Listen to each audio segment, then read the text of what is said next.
nosotros le titulamos un tiempo de gracia, un tiempo de oportunidad y también un tiempo de bendición. Allí es que dice que en el tiempo en el cual nosotros estamos, todo aquel que invoque el nombre del Señor se puede salvar. Por lo tanto, no es bueno estudiar este libro, dizque utilizando época del tiempo para asignársela a Éfeso, a Esmirna, a Pérgamo, a Teatira, a Sardia, a Filadelfia o a la Odisea. Apocalipsis 2 y 3 es un retrato de Dios en el momento actual que usted está leyendo la palabra. Porque las cosas que Jesús dice, algunos de ellos no la comprenden. Judas, no el Iscariote, le dijo, ¿cómo es que tú te vas a manifestar a nosotros y no al mundo? Esto yo solo digo de Juan capítulo 14 para que lo lleve en paralelo con primera de Juan capítulo 3. Porque allí se está diciendo, ahora sabemos lo que somos. Sabemos en este momento que nosotros somos hijos de Dios. Porque hemos recibido a Jesucristo como nuestro Señor y Salvador.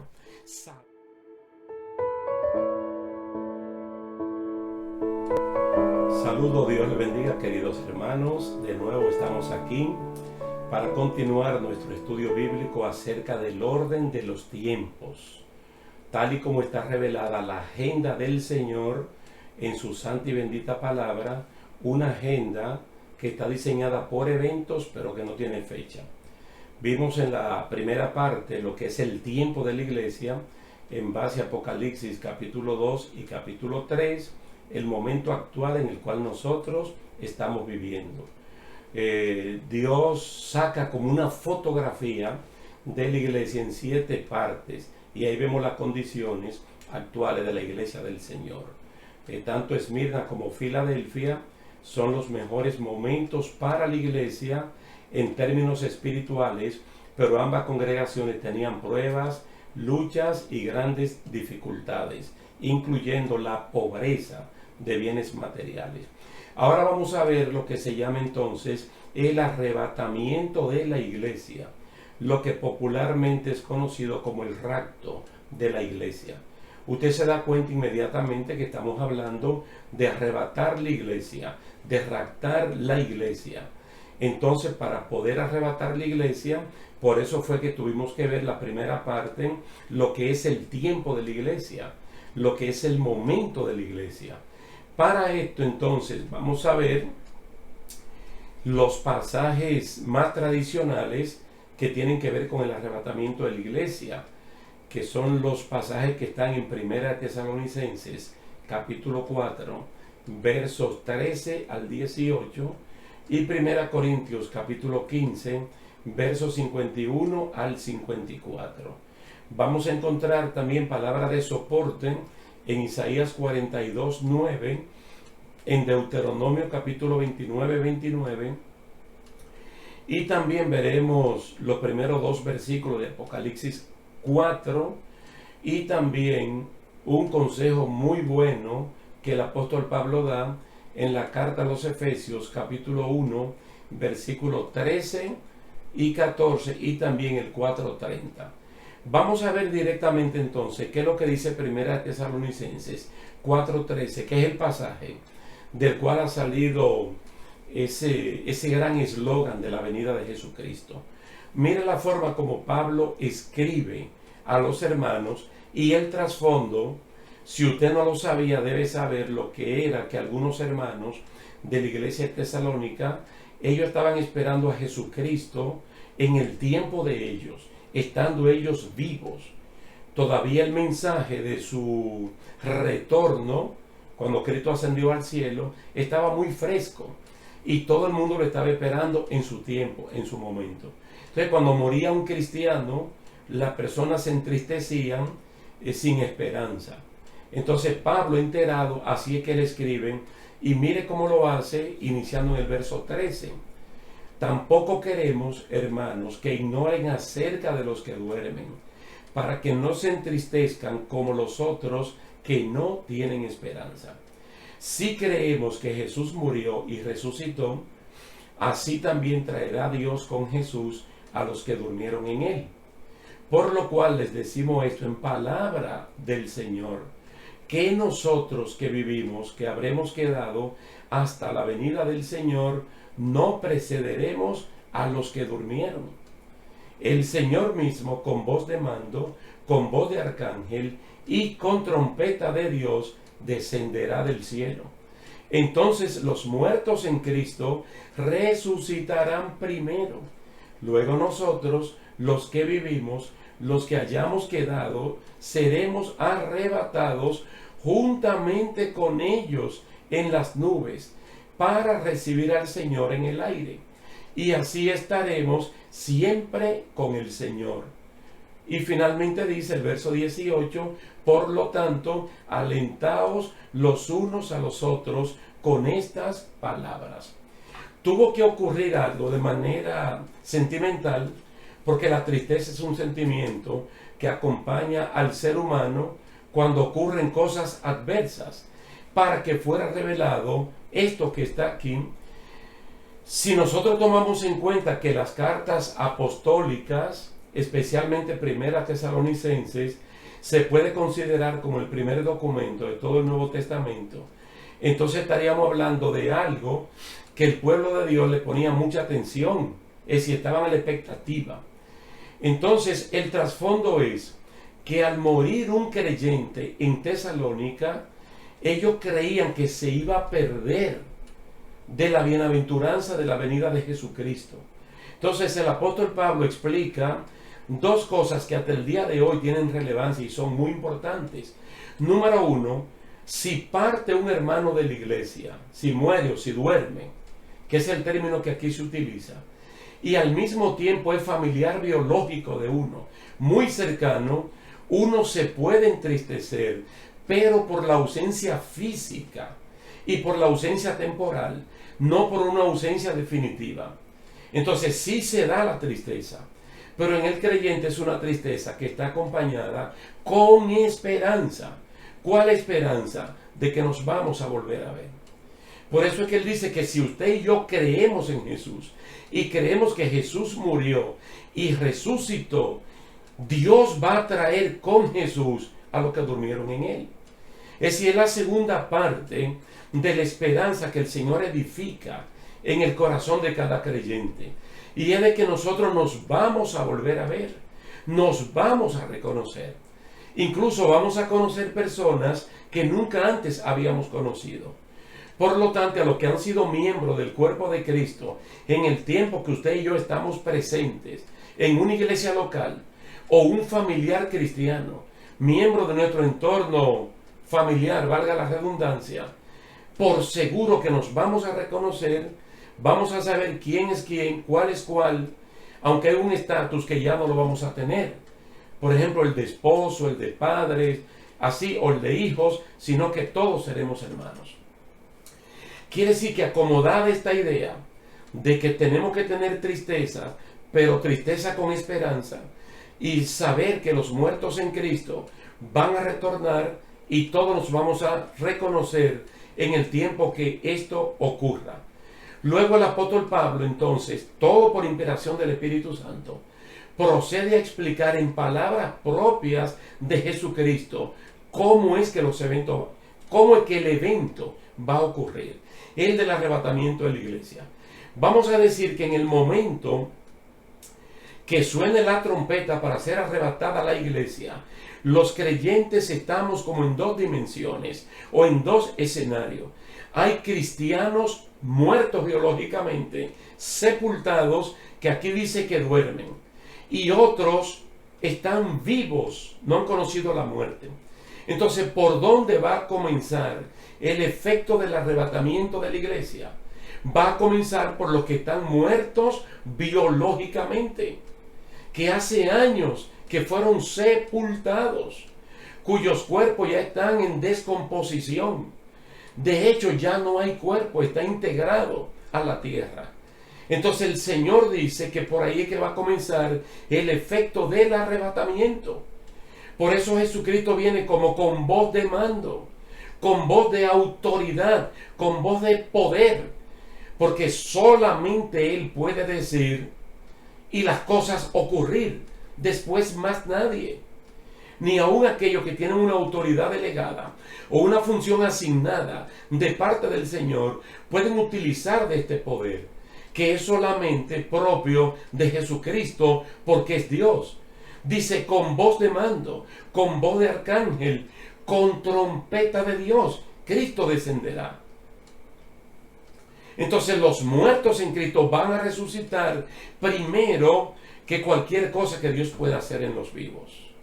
Fíjese que cuando el Señor aclara cómo que van a ocurrir la cosa, los hermanos de Tesalónica ahora pueden entender perfectamente bien, no solamente que los que murieron en Cristo tienen la misma esperanza, sino que el proceso va a comenzar primero por ellos que por los que estemos vivos en el momento. Por eso es que dice, luego nosotros, los que vivimos, lo que hayamos quedado, seremos arrebatados juntamente con ellos en las nubes, para recibir al Señor en el aire. Esto es glorioso. Es una bendición que día a día la estamos esperando. Cuando los muertos son resucitados, ya no hay muertos, ya estamos todos vivos. Entonces, estando todos vivos, los que previamente murieron y ahora son resucitados, y los que estamos vivos, cuando ocurre este evento, todos al unísono, al mismo momento, seremos arrebatados. Todos seremos arrebatados. Muy interesante esta palabra, que viene de un verbo griego que se pronuncia arpazo. Y ese verbo griego lo que significa es algo que ocurre repentino, algo que ocurre sin aviso, algo que ocurre cuando menos se está esperando.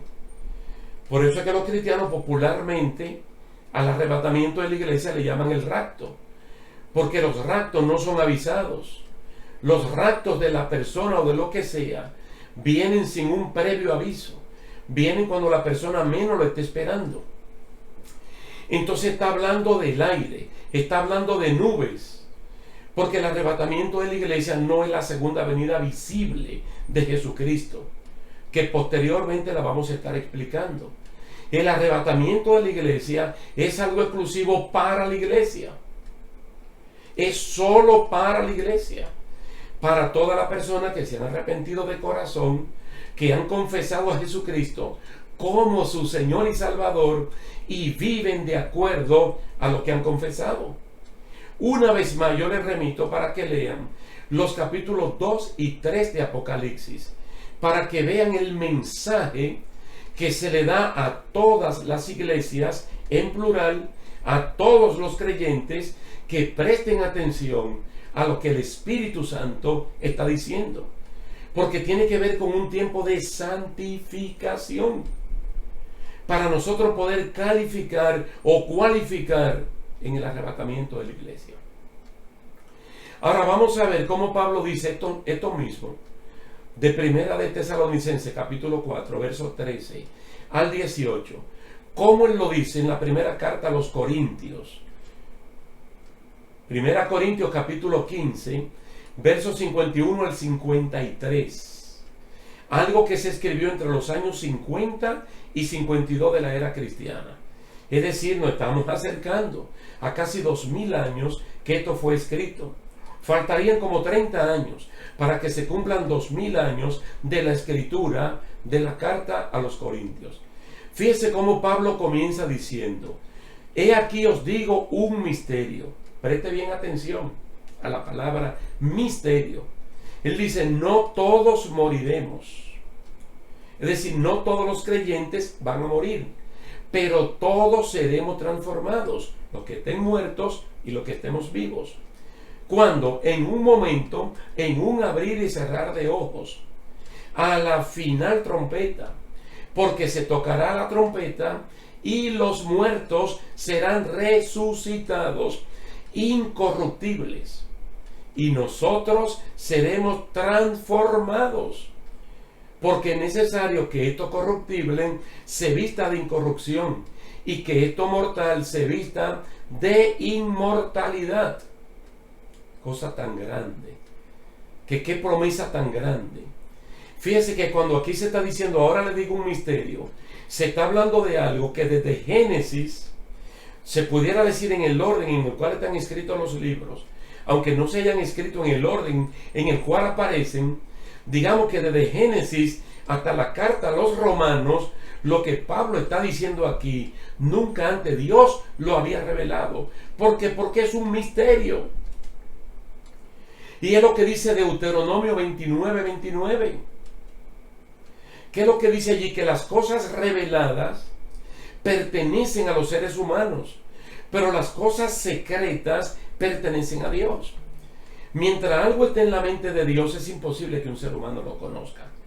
Entonces, para nosotros se llama misterio, porque si Dios no lo ha revelado, nadie puede decir que lo sabe, porque Dios no se lo ha dicho a nadie. Por eso es que allí dice que las cosas reveladas ya son del dominio público. Ya todo el mundo lo sabe. Pero ahora es necesario que lo que está oculto en la mente de Dios, uno lo sepa cuando Él lo revela. Por eso es que aquí le dice, aquí le digo un misterio. No todos los creyentes van a morir. ¿Sabe por qué Él tiene que decir eso? Porque hay una sentencia de parte de Dios que está en el capítulo 3 de Génesis de que tenemos que morir. Es decir, biológicamente uno tiene que morir. Y desde Adán y Eva para acá, todo ser humano muere, exceptuando a Enoc, que fue traspuesto por Dios precisamente para que no vea la muerte. Pero no vamos a abundar de Enoc en este punto, sino cuando estemos hablando en Apocalipsis 11 de los dos testigos. Pero él fue llevado por Dios para que no viera la muerte. Cosa distinta de Elías, que también hablaremos posteriormente de por qué Dios se lo llevó, para qué Dios se lo llevó y si él tiene que regresar. Pero aquí está hablando de que los muertos serán resucitados incorruptibles. Es decir, con un cuerpo que ya no se puede corromper. No puede haber corrupción, totalmente nuevo. Dice, nosotros seremos transformados.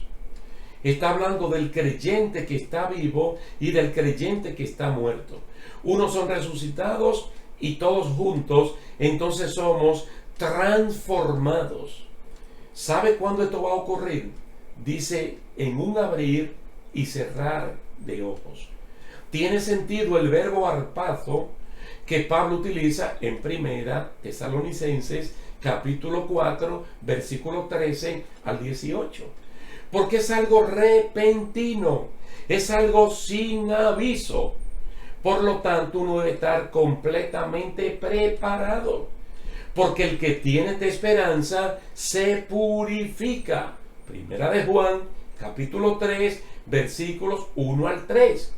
El que tiene esta esperanza hace algo, no se cruza de brazo. Se santifica como Cristo es santo. No deja de congregarse. Porque cuando uno se congrega, eso se relaciona con el día del Señor. Entonces tenemos que santificarnos porque esto va a ocurrir en un abrir y cerrar de ojos. Usted verá cuando veamos el capítulo 4 de Apocalipsis, los versículos 1 y 2. Entonces se va a dar cuenta que hay una gran diferencia entre el arrebatamiento de la iglesia y la segunda venida visible de Cristo, donde todo ojo le verá. No será instantáneo, no será en un abrir y cerrar de ojos, sino que será algo que se va a tomar un tiempo suficiente para que todo el mundo lo pueda ver. Entonces podemos decir lo siguiente en este punto, que el chance de no ver muerte es única y exclusivamente para los que estén vivos en Cristo al momento del arrebatamiento de la iglesia. Por eso es que Pablo utiliza la palabra misterio, ya que esto anteriormente no estaba revelado o manifestado absolutamente a nadie. Nadie en el Antiguo Testamento, nadie, ni en los 4 evangelios, el Señor había revelado algo que por primera vez se lo dice a los hermanos de Corintios, como los primeros receptores de esta información, para que posteriormente llegue a cada uno de nosotros. Quiere decir que la vigencia de la sentencia de Dios de que todo ser humano tiene que morir, como está en Génesis, capítulo 3, verso 19, en Hebreos 9, 27, en Eclesiastés 12, del 1 al 7, y en 1 Corintios 15, 21 y 22, eso se mantiene. Eso se mantiene. Gloria a Dios. Vamos a ver entonces que siguiendo la secuencia de lo que vimos en la clase pasada, de Apocalipsis capítulo 1, verso 19, que a Juan se le dice, escribe lo que tú has visto, escribe lo que ves y escribe las cosas que serán después del momento de la iglesia. Entonces él relata lo siguiente en Apocalipsis capítulo 4, versículos 1 y 2. Fíjese lo que él dice. Después de esto miré y vi que había una puerta abierta en el cielo.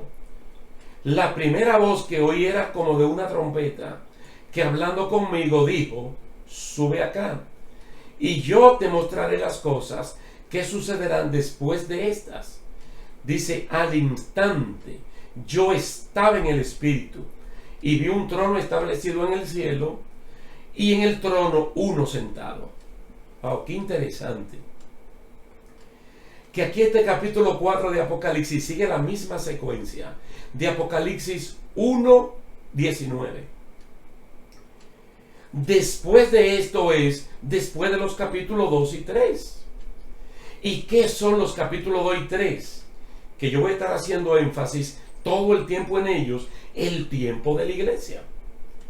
Lo que dice, agotado el tiempo de la iglesia, yo vi una puerta abierta en el cielo. ¿Y para qué es la puerta abierta en el cielo? Para dos cosas. Gráficamente, para que uno tenga una idea. Para que Cristo salga por ahí y para que todo lo que Él venga a raptar en las nubes, en los aires, entremos por esa misma puerta. Entonces Él está hablando de una voz potente que dice, sube acá. La misma voz potente dice, con voz de mando, con trompeta de Dios, con voz de arcángel, para llamar a todos los creyentes en la transformación, en el arrebatamiento. Aquí también él utiliza la palabra al instante, que son las mismas palabras de 1 Corintios capítulo 15, verso 51 en adelante.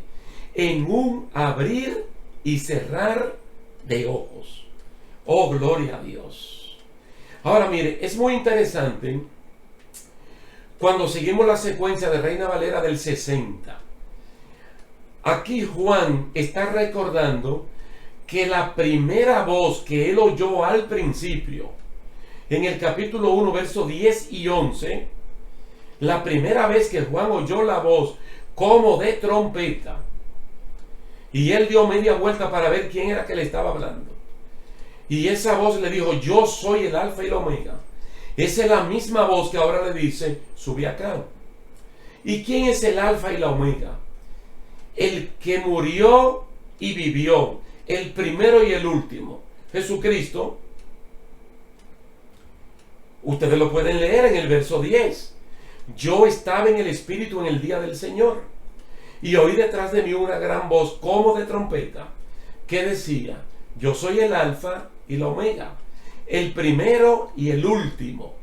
Es decir, la voz de trompeta identifica claramente a Jesucristo, el que viene con voz de mando, que ahora en el capítulo 4 él dice, sube acá. Gloria a Dios. Ustedes se pueden dar cuenta que ahora Cristo viene a buscar solamente a los que son de Él. Cristo no vuelve en relación con el pecado. Jesucristo viene a buscar los que son de Él. Y se lo voy a explicar con las palabras de Pablo, escrita a los Efesios, capítulo 1, versos 13 y 14. Lo pueden leer juntamente conmigo. Oiga cómo dice, Efesios 1, 13 y 14. En Él también ustedes, habiendo oído la palabra de verdad, el evangelio de vuestra salvación, y habiendo creído en Él, fuisteis sellados con el Espíritu Santo de la promesa, que es las arras de nuestra herencia hasta la redención de la posesión adquirida para alabanza de su gloria. Se da cuenta que la relación es solamente con aquellos que son de Cristo, que el arrebatamiento es solo para la iglesia. Aquí está hablando de la posesión previamente adquirida por Cristo. ¿Cuándo la adquirió?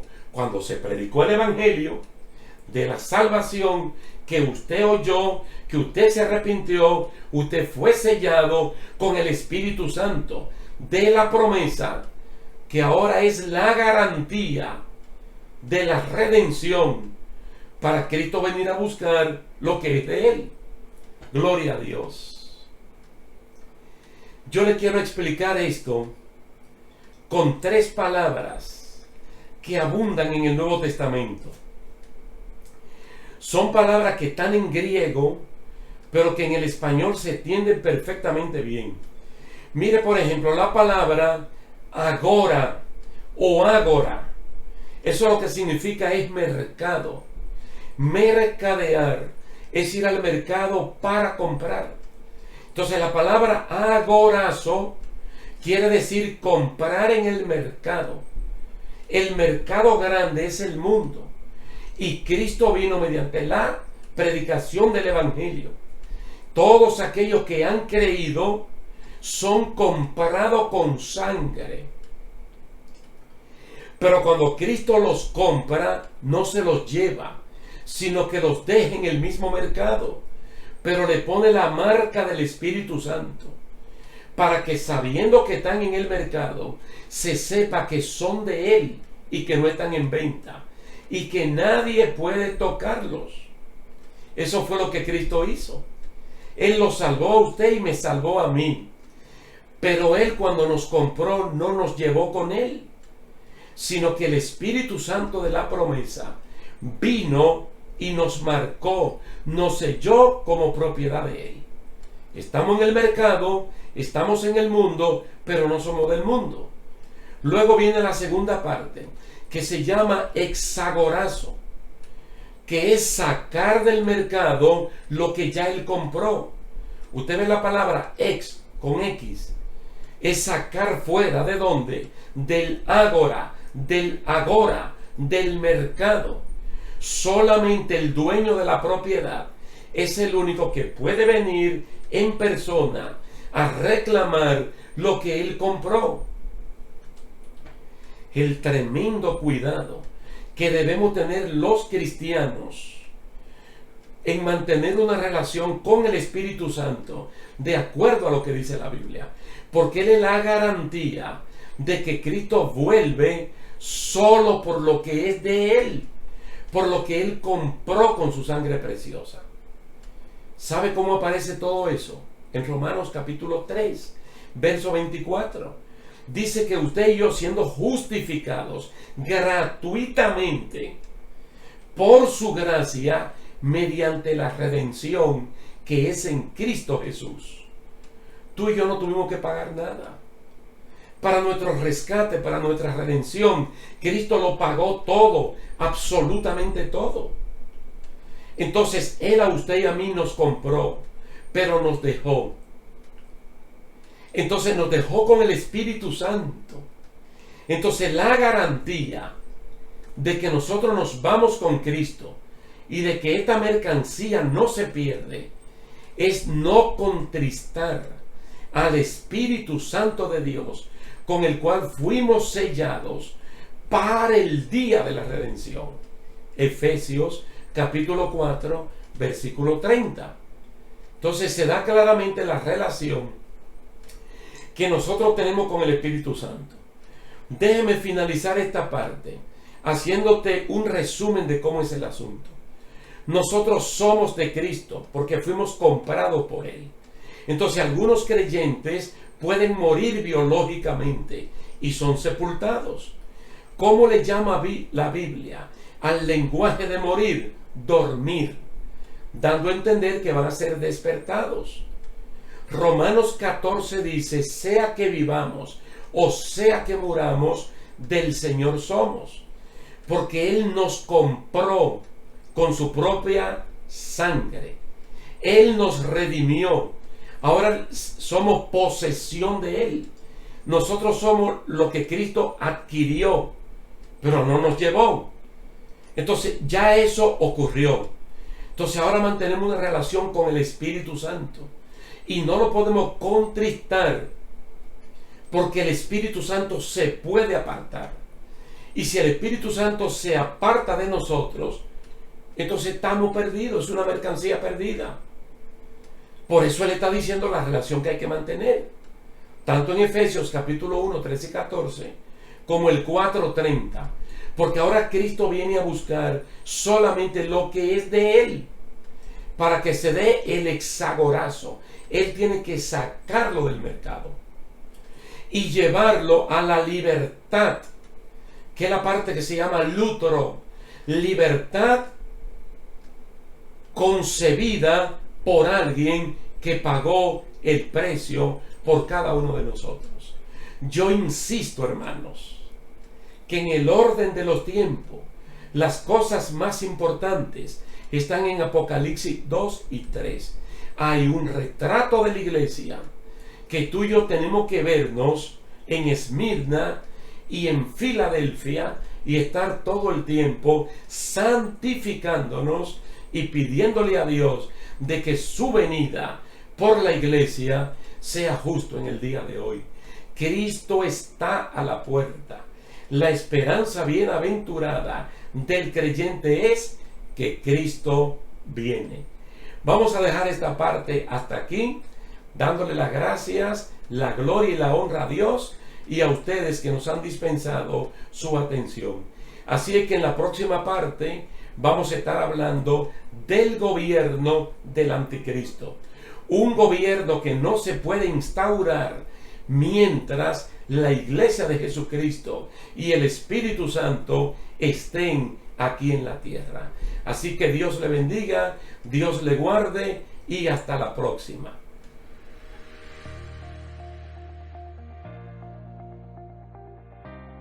Del gobierno del anticristo. Tanto Daniel 2 como Daniel 7 se habla de la incursión de la persona de Jesucristo. En Daniel 2, Él es la piedra no cortada con mano de hombre que derribó el sistema imperial completo, dándole en los pies, y cayó y fue desmenuzada la estatua completamente. Y en el capítulo 7 de Daniel se habla del Hijo del Hombre, que viene en las nubes con la autoridad de Dios Todopoderoso, hablando de un reinado que se le entrega a los santos en el tiempo que está gobernando el gobierno del anticristo. Esa es la palabra que hay que tener presente ahora mismo, segunda de Tesalonicenses capítulo 2, verso 1 al 9, porque clarifica perfectamente bien cómo es que van a ocurrir las cosas. Lo primero es que la iglesia no se puede dejar mover fácilmente de la manera de pensar, porque aunque ahora vamos a hablar del gobierno del anticristo, Pablo en este momento está hablando primeramente de lo que es el arrebatamiento de la iglesia, luego de un gran periodo de apostasía que se va a levantar, y también de la aparición del anticristo para que posteriormente venga Jesucristo en su segunda venida visible.